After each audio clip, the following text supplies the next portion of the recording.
The Authentic Achievement Revolution. Why your story is your strategy.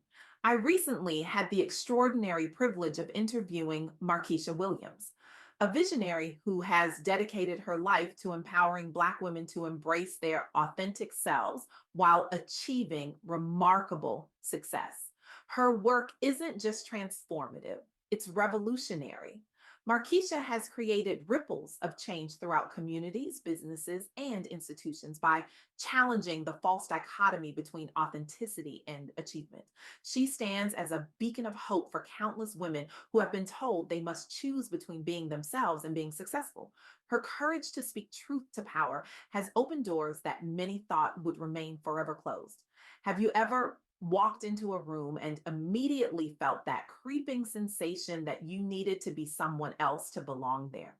That subtle pressure to code switch, to downplay your experiences, to smooth your edges until you fit neatly into someone else's definition of professional?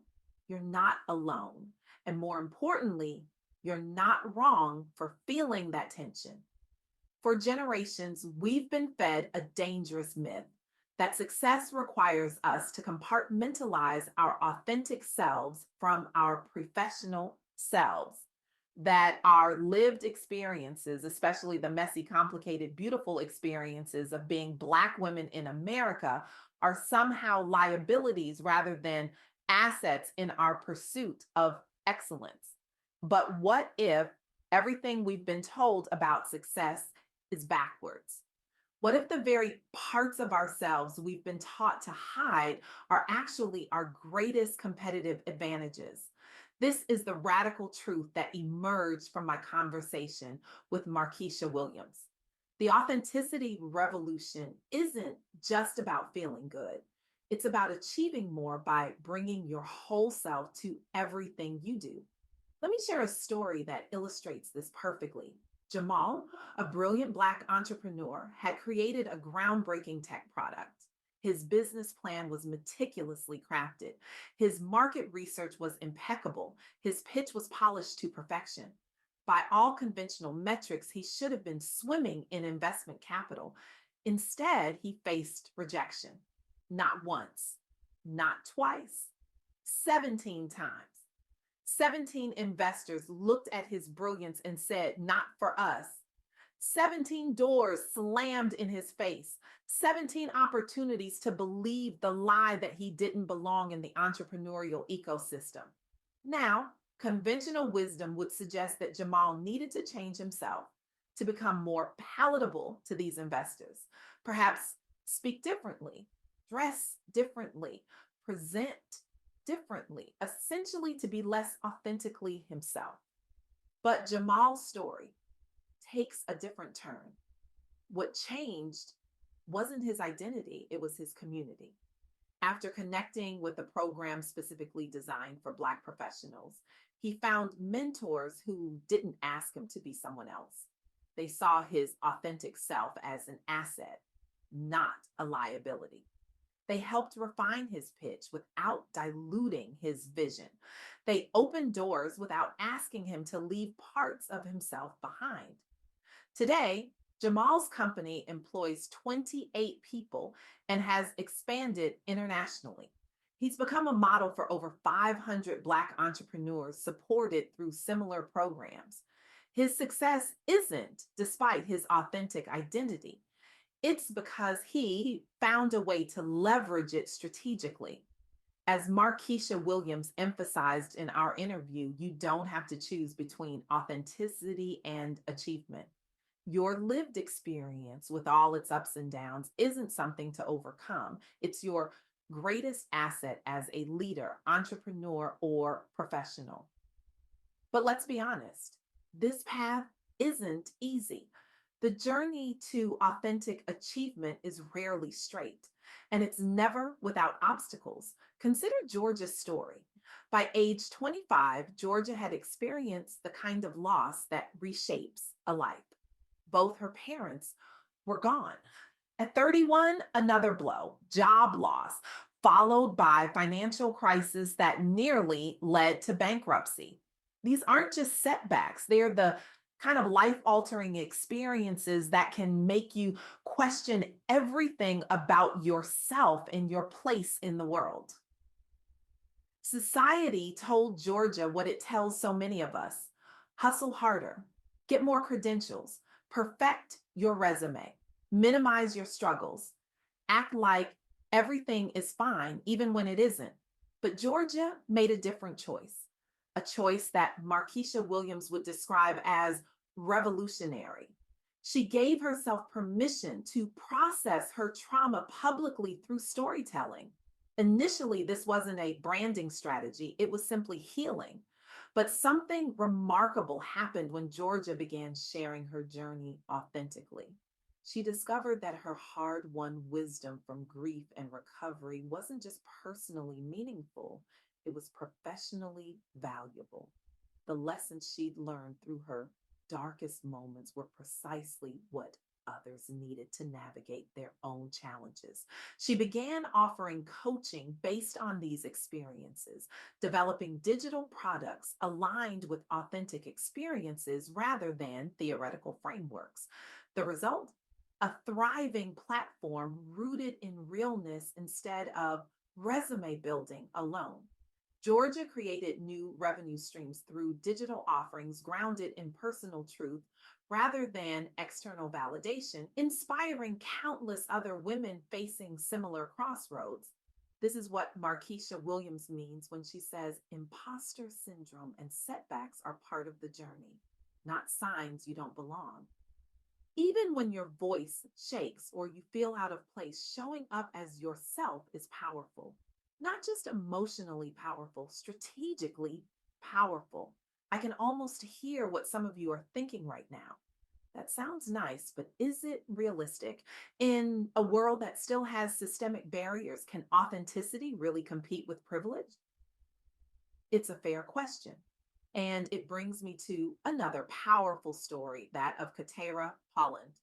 Katira faced the systemic barriers that confront many Black women entrepreneurs: limited access to capital, scarce mentorship, and networks that weren't designed with her in mind.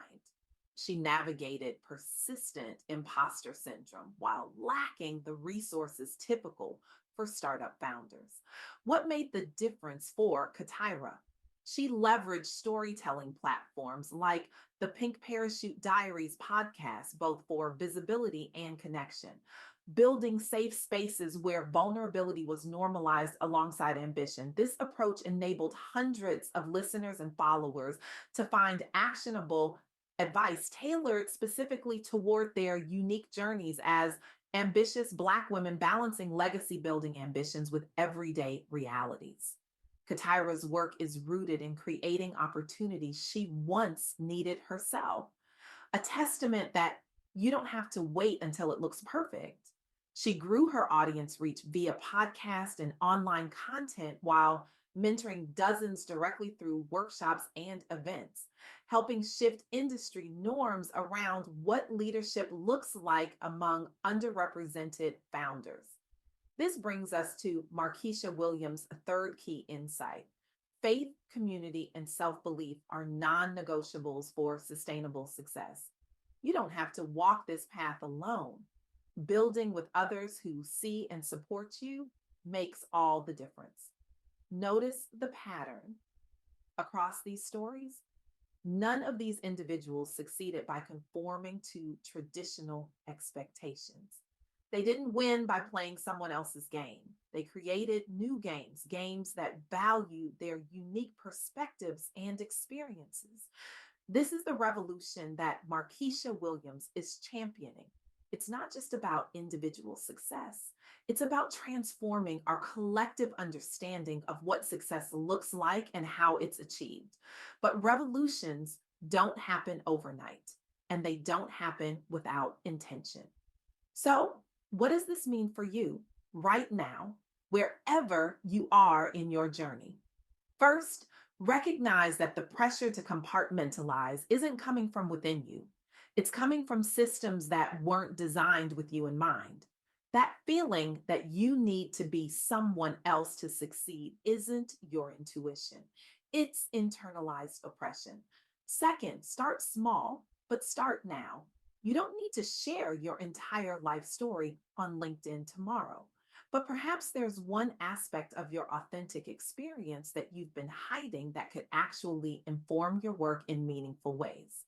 What would it look like to bring that forward, even in a small way? Third, find your community. As all three of our stories demonstrate, transformation happens in relationship. Who are the people who see your authentic self as an asset? Who celebrates rather than tolerates your whole identity? These are your people. Find them, keep them close, and be that person for others. The beautiful paradox at the heart of authentic achievement is this: when we stop trying to fit ourselves into existing structures and instead bring our whole selves to creating new ones, we don't just succeed individually, we expand the possibility of success for everyone who comes after us. As Marquisha Williams so powerfully articulated, your voice matters now, not just once you've arrived. Perfection isn't required before power can be claimed. I want to leave you with this. We stand at a crossroads in history. The old models of success that demanded conformity, that asked us to leave parts of ourselves at the door, are crumbling. They're being replaced by something more human, more whole, more powerful. You, yes, you have a choice to make. Will you continue to play by rules that were never written with you in mind? Or will you have the courage to bring your full, authentic self to everything you do, knowing that your story isn't just something that happened to you, it's a strategic asset that no one else possesses. The world doesn't need more people who fit perfectly into broken systems. It needs people brave enough to show up authentically and create new systems, systems where achievement doesn't come at the cost of authenticity, but because of it. Your story isn't a liability, it's your strategy. Your differences aren't weaknesses, they're your superpowers. Your voice, exactly as it is, isn't just nice to have, it's necessary for the transformation our world so desperately needs. So I challenge you, give yourself permission today to show up fully as yourself wherever you lead or build next. Share one piece of your story, even if it feels unfinished, within your network this week. You never know whose breakthrough will begin because they saw yours first. The authentic achievement revolution is here, and it starts with you showing up exactly as you are, ready to build something extraordinary. Not tomorrow, not when you feel more ready, not when the world says you're allowed now, because the truth is, we've been ready all along.